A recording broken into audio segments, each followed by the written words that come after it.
Good afternoon. It's a Friday afternoon. It's 4:02.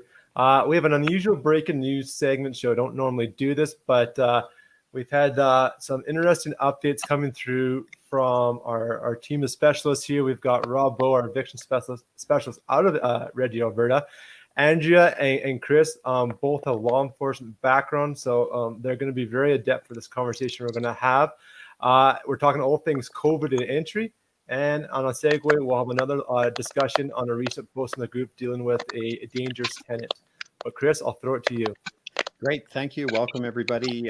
Some exciting news. We've had some different parts of our team here doing some background work for us, that being Andrea and Rob. But first thing I wanted to check on here or talk about was just today we had some information passed on our site, from our site to a different site. And we did some checking and we found out that that was done with the best of intentions and not realizing the potential fallout from that. So we've spoken to the person about it. And I truly believe that that person released the information with the best of intentions. However, we dialed back in what the expectation is from our group. However, we believe there is another part of it that still is leakish, if you will, if that's a word, and we're still looking into that. With that said, I just want to cap off with I wrote a lengthy post underneath that, or a response to it, I should say. If you're concerned about your truth, you don't look at social media as your safe zone. Social media is not a safe zone.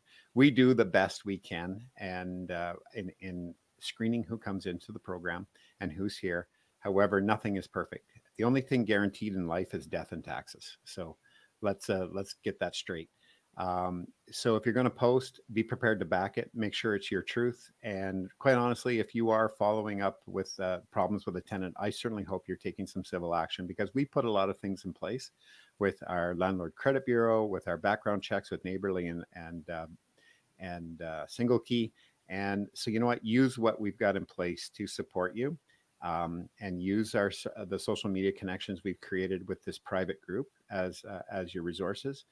But be prepared for information to err on the side of caution. If you want some help posting it, talk to Mackenzie or I, and we'll come up with a way for you to do it, whether it's through us or through somebody else. I say yourself or somebody else, but I'll leave it at that. We'll get on with our show. We only want to be 20 minutes here, but just remember, your truth is your truth, and don't vary from that, and you have nothing to fear. And the bullies out there will make them accountable. Carrying on now, Max, if you want to bring all four of us up here, I'd love to see all four pictures if you could. And there we go. So Rob Bonin, you were, sorry, I'll start off with Andrea, actually. Andrea, this started off with you and I having a little chat, and you were doing some digging and finding out whether we could go in because of COVID. And you posted one thing, and then we had to make a correction. You posted another, and you were getting sort of to the bottom of it, but you ran into some quick difficulties with that. If you just want to do a short recap on that. Yeah, so I had set up a showing for a property where the tenant is moving out at the end of the month, and he demanded that I show him what right I had to come in during COVID. So that led me on the merry chase, and I had a very helpful person at Service Alberta who looked up the health order and reassured me that we have every right to go in as long as we make an appointment. And we're not bringing a crowd of people in. It's just myself and the person coming to look at the property. And so that's what we did, masks and gloves, and we were good to go, and we got it rented, which is even better. Right. Perfect. But now we've run into some difficulties with actually gaining access. And I think, did that come from you, or did that something come from Rob? Did you have any difficulties with your entries, Andrea? No, I didn't, because I did prove to the tenant what our right was, and he backed off right away and said, I'll just leave. I made that suggestion that he leave while we did the showing, and he did, and it was great. Perfect. So in your case, that's fine. We're going to switch over to Rob now. And what happened with Rob was you ran into some difficulties with a tenant not letting you in, or quoting something, or they did some research. Now, do you want to just fill us in on what happened with you, Rob? Wednesdays, we had a difficult tenant that we wanted to check out the condition of the unit. We had a suspicion there was multiple pets, smoking, cannabis. The usual goes on with, unfortunately, a lot of people on income assistance that start hitting the bottom of the barrel trying to make secondary incomes. So she's under an eviction at this point. What we did was we put a notice to inspect. We got there with the police expecting there was going to be difficulties. She absolutely refused entry. We did not want to pressure it because we figured this is just going to turn into a scene.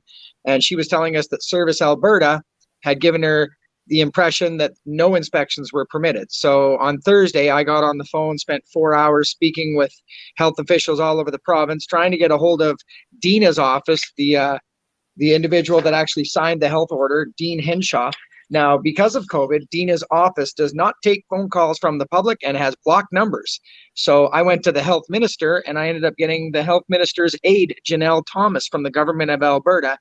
And she completely agreed with us that the Section G to provide real estate or moving services is an exemption, and that would be all real estate services, including the Residential Tenancy Act. And as Andrea pointed out, all we have to do is mask up. They actually said the gloves aren't necessary, just trying to avoid touching things in one of the responses I got, but the mask is a requirement, and of course social distancing is and as Andrea pointed out, that if they don't want to be there, they can just leave or sit on the couch while we do an inspection. Unfortunately, the health board, or not the health board, the Residential Tenancies Act for weeks has been telling people, including the supervisor of the board itself, Bev, has been telling people, no, inspections are not permitted, but you can go in and do repairs, which doesn't make any sense. So I called her on it yesterday, and I got well, this is the way it is until I hear different. That's the way we're going to go. So I got a letter from Janelle Thomas today, and I'm going to read it out word for word here. It says, thank you for reaching out to Alberta Health. As per Chief Medical Officer of the Health Order 42-2020, inspections to check the state and condition of a unit rental property would be permitted under Section 4E and to perform construction, renovations, repairs, and maintenance, and also 4G to provide real estate and moving services. An inspection is required to perform such services as repairs or maintenance, as well as real estate and moving service, and therefore is permitted. Thank you for bringing this to our attention. Happy holidays, Janelle Thomas, Health Emergency Operations Center, Government of Alberta. Now, the cute part was half an hour before I got this one, I got a quick little excerpt from Bev explaining me how wrong I was. And then about 5 minutes after I got this letter from the health board, I got another one from Service Alberta from the same people that are the Bev supervisor. And it says, good afternoon, Robert. We have received clarification, and you are correct in stating a notice for the purpose of inspecting the state of repair at this time remains valid. We will ensure staff are aware of this to ensure correct information is being provided. We apologize for any confusion and inconvenience this may have caused. From Service Alberta Center, which is basically Residential Tenancies Act bosses. So what I'm going to do is after this meeting and after we field any questions, I'm going to make these two emails, the one from Service Alberta and the one from the health board, available on our site, or your site there, Chris and Mackenzie. So if a tenant decides to put up a fight, I'd recommend that they print these out, they take them with the RCMP, and they ask the tenant either to leave the unit, or if they're going to be there, the RCMP are going to come in to keep the peace while they do the inspection. So it's not necessary to put any reason about maintenance or I'm here to check the furnace. You're just there to do a general inspection. Okay, Rob. So I'll put the fantastic. question to you where they say, and Andrea or someone ran into this. They say, "Well, I've got COVID. You can't come in." Makes absolutely no difference. If they have COVID, they should be wearing a mask, or they can wait outside if they're that concerned. And of course, if Andrea is showing or I'm showing someone for a potential renter, you just inform them that this person is claiming that they may have been exposed to COVID or COVID, so don't touch anything. And if you're wearing a mask, you'll be perfectly safe, and maybe even offer your clients up a little Santa wipe when you're done. Right. There you go. And why not bring an extra mask with you? Because if your tenant or client claims, well, I don't have a mask, you can pull it out and go. 100%. Here's a fresh one out of a box, which we have at the shop. That's a great idea. Yeah, and it's even an N95, so you're better protected than we are.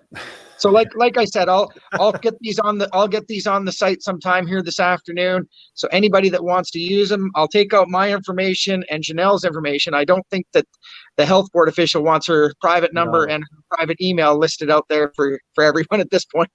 Fire to me. Rob, that would be great if you could post it. Sorry, Matt, go ahead. I cut you off there. Oh, no worries. I just said, Rob, fire that note to me. I'll get it on both Facebook and our site here, so it's easy to find for everybody, and we'll be good to go. So Yeah. Rob, just what else did I? Okay, so let's just do a real short summary. So at the end of the day, if you need to go in and do an inspection on a property, a lot of this is coming because people are facing evictions and they're saying, "Well, I'm coming to do the inspection," and the person's saying, "I got COVID, you can't come in, and you have no right." Well, what we're trying to tell you is just happened here is Rob has it in writing from the ministries, is that no, they are wrong. You can go in, you can do an inspection. You can go do in maintenance, you can go do renovations, you can do all of these things. However, taking in a crew of people, there was some there were some guidelines there. 1 or 2 people, Rob. Well, the way that she explained it to me over the phone is she would discourage that behavior, because if somebody made a complaint that you brought in 5 people, you're obviously not following COVID regulations. I mean, if Andrea was doing something here in Red Deer and said, "Hey, Rob, can you come along as a witness? Or you know a little bit about maintenance to inspect these things with me," that would be appreciated. And especially under COVID regulations and the way everybody is right now, going into a unit by yourself is not recommended. Always have a witness, be audio recording it, take video if you can, because people just tend to behave a little bit better when they know they're on video. Right. Excellent. Great answers there, Rob. Thank you for doing that work for us. You make this community that much stronger. I'm only going to correct one thing you had to say. You said Mackenzie in my pages. I would like you to know, everyone to know that this is our community and our page, and your input makes this everyone's page. We administer this page. However, it is the community's page, and we want it's a group effort. I think there's so many people that contribute. Yeah, 100%. Love having you, a dog with a bone, Rob. You're definitely an asset to what we do here. So, I just want to add a quick thing here. I love this, and this just highlights again. We had Angie and I and talking about this on Tuesday. Again, that's at ministerial order number 42. You go to alberta.ca/COVID under health orders. It's the very on top of the page. You can't miss it. That's the legal document you can print off and take it, and it has right on the proof for real estate transactions. Just to add in too, if someone's pushing back and saying they have COVID and you're in that situation trying to get access to your rental, challenge them and ask for the results. The results right now are super fast. I've had to do some testing with my kids in school, and I got in less than 24 hours. I think at most, if it's a lower priority test, it could be up to 5 days. But I haven't heard anyone yet recently do a test that's taken more than 3 days. So no, and then they get it by text usually or some kind of email rather quickly. And even if they do have COVID, if they're that concerned, they should leave. Yeah, exactly. So and then you get what's happening is if you're positive, within 24 hours. If you're negative, it takes a couple of days. But Mackenzie, just a perfect example. They're finding out even quicker now. So, yep. So cool. We have one more topic we want to cover off quickly. We'll just make this short and sweet, sort of a general addressing of it. Mac, go ahead with the subject and we'll see what we can do here. All right, cool. So I hope LS Fisher, you're watching, because you are the generator of this discussion topic. So I took a quick print screen here, and I'll throw it up on the screen. So she's got, he or she, I'm not actually sure, because we'll say they got a question, criminal tenant questions. Looking for opinion on a tenant that started out well for over 6 years, been unemployed for 2 years, and he's just recently depleted his savings. So he's been doing some very odd behavior, questionable homophobic racial slurs and comments, just things that aren't really involved. And we're down on the bottom here. There's been disturbances in the property, acting as an enforcer for a drug dealer, doing drug-related activities. So really, not a very pleasant individual to be around. Looking for some advice and talking about scan. So I want to throw this back to both Andrea and Chris and how they would recommend handling this problem, because as both of them are retired law enforcement officers. So Andrea, I'll give it to you first. You got to unmute yourself there. Yes. Well, I always like to have friends in the department. and so scan is certainly one good tool in the toolbox. And for people who don't know, it's a way to basically anonymously report criminal activity in your neighborhood. So if I discover I have drug dealers in one of my units or some sort of criminal activity, I always like to be proactive and, reach out to my contacts and, provide data bursts, driver's license, any kind of information that I have, because, the police can often resolve this much quicker than me going through the Residential Tenancies Act kind of RTDRS, especially if I don't have some sort of major incident. Like it's different if there's a shooting or, thank God I've only had one of those, but, if there's something that's really active, it's very easy to post that 24-hour eviction notice. If it's not something that's active, but you suspect, then you need more evidence. You need some eyewitness testimony. You need something to kind of move it forward. So when I need that something to move it forward, I call my friends at the RCMP. Perfect. And Chris, I muted you. What do you want to add on that? Yeah, no, 100%. Andrea's got the municipal background in policing, and I got more of the rural policing. We had a bit of a joke behind the curtains here before we started. But the biggest thing is the more information you can provide to the police, that's going to give you more credibility with the police, and you create that friendship and that what's the word I'm looking for? Partnership is what I'm looking for, is with the police to help you with the situation. Documentation, noting who's telling you this information, what are they telling you? You need to have a little file or a little book and write down what it is you're finding and what it is you're learning and who you're learning it from, so that they can go and gather their information accordingly.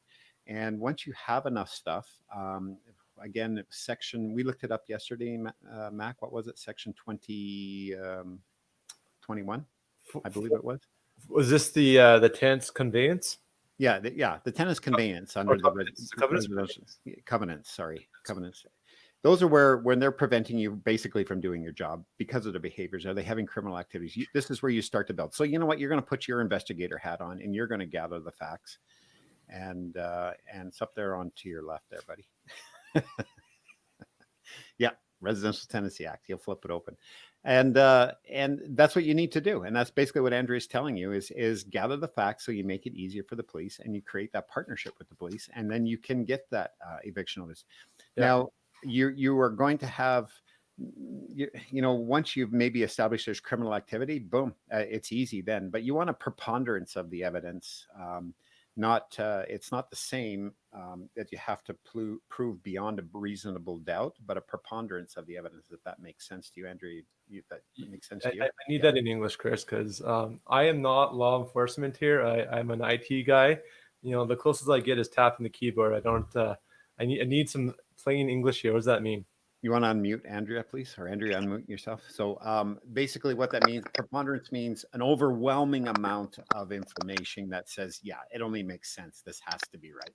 Where in a criminal court, it has to be beyond a reasonable doubt. If you have any reason to doubt it, then it's reasonable, then it can't be true. Then they can't convict you. But the other side in civil is you must have an absorbent, or just too much information that may only make sense. This could only possibly be true. So. Okay. Yeah, like awesome. I can give you an example. So one day I get a phone call from one of my tenants in a fourplex saying they heard a loud bang and now there's a hole in their ceiling. And you think to yourself, okay. So I asked her to describe a little bit better what the hole in the ceiling looked like. And I soon realized that the neighboring tenant had some sort of firearm that was probably an accidental discharge, but you don't know that until you get there. So, there's more than one person that was living there, but only one name on the lease. So we were able to get everyone out on a 24-hour eviction, because they've put at danger the next door neighbors. I mean, it went right through their bathroom into their hallway. And, if somebody was sitting on the toilet, they could have died. That's right. That's crazy. So, yep. It is crazy. And that falls under criminal activities. That's not civil. So 100%. You have more oomph than you have a firearm that's been discharged, and that's huge. So yeah. And here's the thing. There was no firearm on site by the time the RCMP got there. Didn't matter. It's just so obvious, right? A hole in the ceiling. I wonder how that happened. Yeah. Yeah. So it just has to be like, you have to pass the reasonable person test. Would a reasonable person say, yes, this looks like a firearm hole, and you've got the hole on both sides of the wall, and so it comes down to would the reasonable person assume that this is correct? And yes, it is. You know, you've got eyewitness testimony, and, you know, the police did come and they did an investigation, but I didn't have to prove who fired the shot. I didn't have to prove that there was a firearm there. I just had to prove that at some point a firearm was fired. That's right. That's great. I'll add, just so I've got that section up right now, so maybe I'll just recap from verbatim from the RTA so that people know exactly the section of what we're talking about. So tenants covenants. This is section 21. It's page 18. Let's make sure I got the right thing here. Of the Residential Tenancy Act. Yeah. Okay. So the following covenants of the tenant form part of every residential tenancy agreement. Part A, that the rent will be paid when due. Part B, that the tenant will not in any significant manner interfere with the rights of either the landlord or other tenants on the premise, the common areas, or the property of which they form a part. Part C, that the tenant will not perform any illegal acts or carry on an illegal trade, business, or occupation on the premise, that the common areas or the property of which they form a part. Part D, that the tenant will not endanger persons or property on the premise, the common areas, or the property of which they form a part. And part E, that tenant will not do or permit significant damage to the premises, the common areas, or the property of which they form a part. And part F, the tenant will maintain the premise and any property rented with a reasonable cleanliness or no reasonable clean condition. That's actually a pretty key one. And then part G, that the tenant will vacate the premise at expiration or termination of the tenancy. Man, Andrea, your guy with the gun there scored like a slam dunk on all of them. That's when only the best tenants will do, Rob. Well, right now, the tenant that actually wouldn't let us in, I just got a text while we were chatting here. The RCMP are actually out there right now. My son just informed me because her boyfriend breached the no trespassing order that I had him sign last night with the RCMP. So now her boyfriend's being arrested, and she has one more substantial breach to answer to when we come up to the RDTRS hearing shortly. Fine. Right. You know, and Don Gray just added in here, like I use my term preponderance, but the